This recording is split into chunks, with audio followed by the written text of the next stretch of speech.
Third sensor.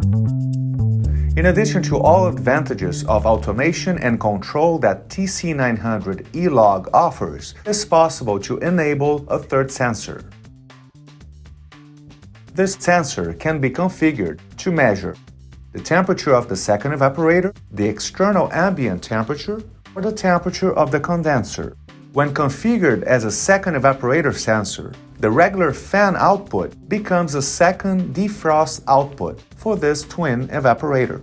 When placed as an external ambient sensor, it can trigger the economic set point, where the temperature difference between sensor 1 and sensor 3 will reach configured value.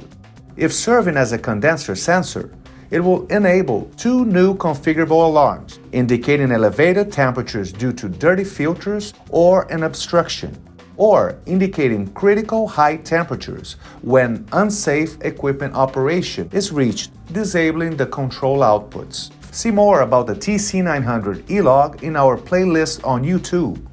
Any questions? Email us or write down in the comment section. You can also download our FG Finder app, where you can browse through our manuals, how-to videos, and more.